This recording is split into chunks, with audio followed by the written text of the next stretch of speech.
edition of Fight Breakdown here in Studio 1601. I'm Alvin. I'm JD. And I'm DJ Ammunition. And we are Boxers and Brawlers. DJ Ammunition, big fight here Monday. What'd you think? Yeah, we did. We had a crazy big fight. It went down. It went live inside Cowboys Dance Hall. It was called Christmas in the Ring, promoted by Leija Bata and Golden Boy Boxing. One of the main fights that we really liked was Ivan Morales. He really did a great job. He took home the victory. It went the distance. He fought a good opponent. Now, he was aiming for a knockout, but unfortunately he didn't get the knockout.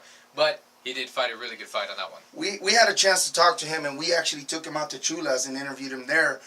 Brother of the great Eric Morales. Yeah, he was going for the knockout. Unfortunately, it didn't come. Yeah. The other guy just didn't engage with him enough. Yeah. Now on the main event though, we had Jojo Diaz. What'd you think of that fight? Jojo Diaz, it was a good fight. Of course, that one also went the distance. No knockouts. There was a lot of exchanging there, but he did definitely step it up. He fought somebody that was much older than him, and I believe it was just like 70. Yeah, a lot more experience. Yeah, that was the 70th time in the ring, which is unheard of nowadays, you know. Yeah.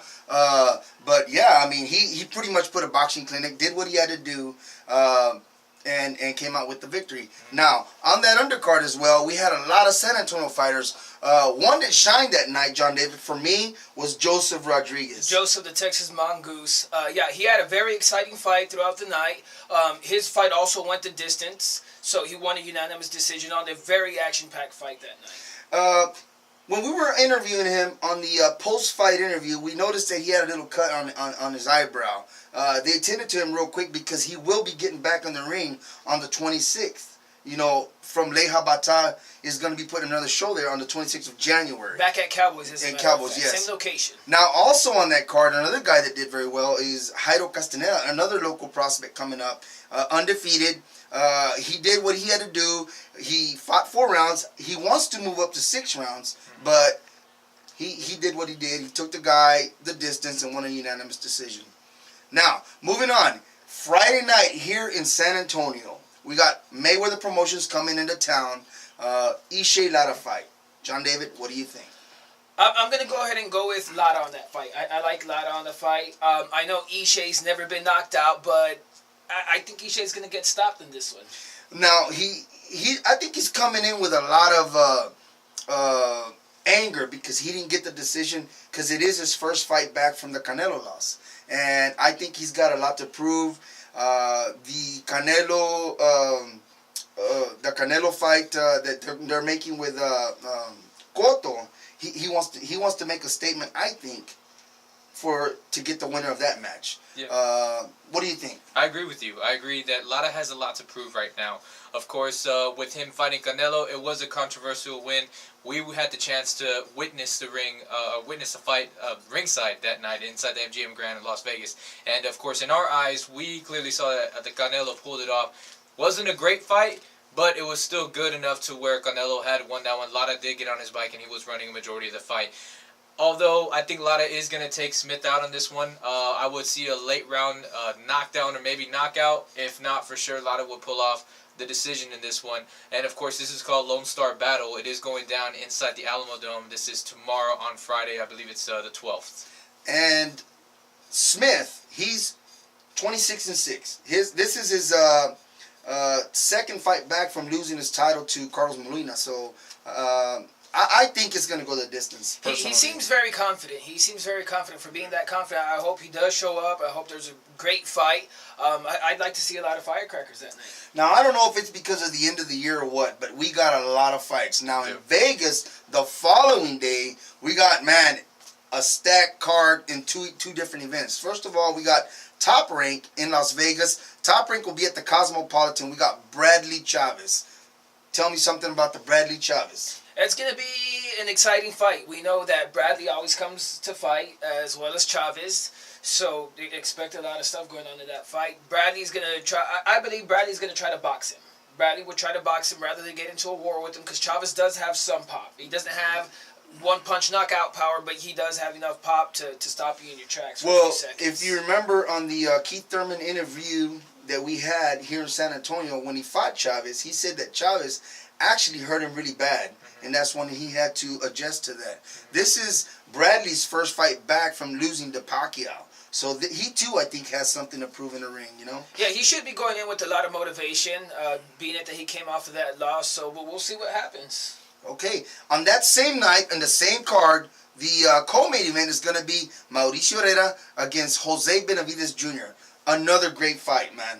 A great fight. Now, I think this one for myself, it hits close to home because I know Benavides. My son actually got a chance to work out with him, saw him train, ran. He worked out a little while here in San Antonio at the Jesse James Leija Champion Fit Gym. And I am really going to root for Benavides to win, but he definitely has his hands full in Mauricio Herrera. Definitely, of course he does. Now, I am rooting for Benavides, don't get me wrong, but I just believe it's too much of a step up in competition for him, being that he's going up against Mauricio Herrera, a seasoned vet. In our phone interview that we had just a couple days ago with him, he mentioned that a lot of people ain't giving him a chance because of the opposition and all that. But to his credit, he turned pro at 17. By the way, one of the first fighters that ever got a license in the Nevada State Athletic Commission and started fighting under the Freddie Roach gym. He got to spar with Manny Pacquiao. He sparred with Bradley. With Amir Khan. And like he told us, I don't think that Herrera has the advantage as far as experience. I got a lot of experience at that. 11-time National Golden Glove champion. I mean, that's very impressive. Very impressive. impressive. Now, across the street from that, at the MGM Grand, we got Golden Boy putting a big show on. Now, I really like that fight. I really like that fight. You like the whole card in general, though. The whole card in general, of course. Yeah. And now that fight's going to be a very exciting fight. Of course, kind of depending on which Alexander comes. Sometimes we see a super great Alexander. Sometimes we see a subpar Alexander. So that's going to be up to him. We know Amir Khan comes to bring the fight every time he's in the ring.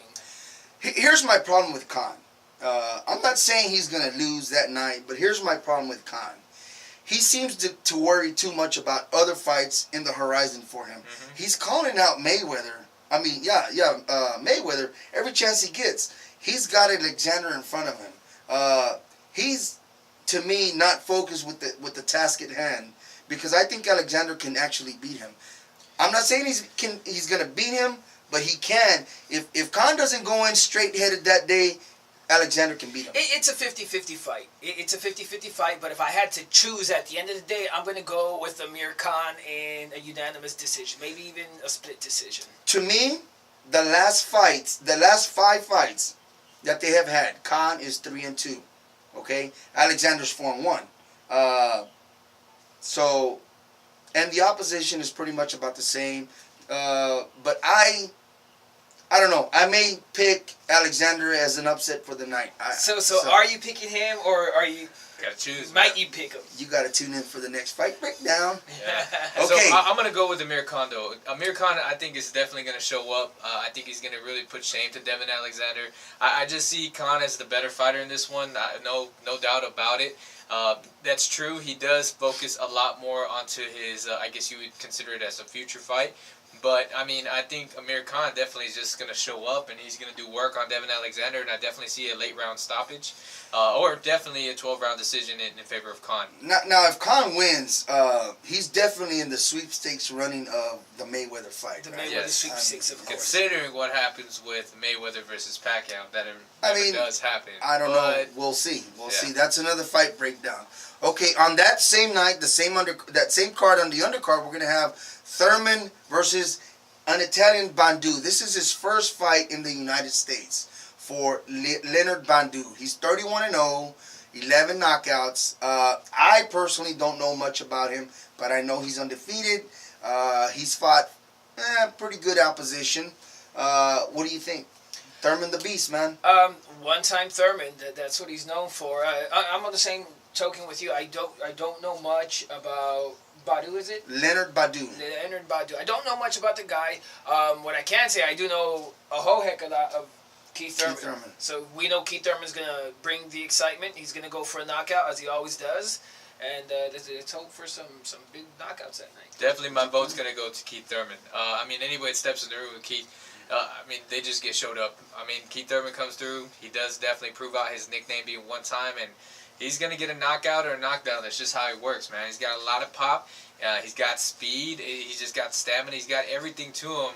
I mean, I really don't know too much about Bandu either, but we're not going to know much about him once Keith Thurman. Well, maybe we're counting them out. Well, Yeah, here's as you were saying that, I was thinking the time that Manny Pacman came to San Antonio and fought Marco Antonio Barrera, and everybody said Marco Antonio Barrera is going to wipe him out. And we all know what happened. Total and what happened after that? Pac-Man is the guy True. he is today. That was the first guy he actually made a statement with. But that's another episode to see. Again, this is boxersandbrawlers.com here in San Antonio. You can find us on Facebook, Instagram. You can log on to Twitter. You can look us up. Check it out. DJ Ammunition, JD, we're out.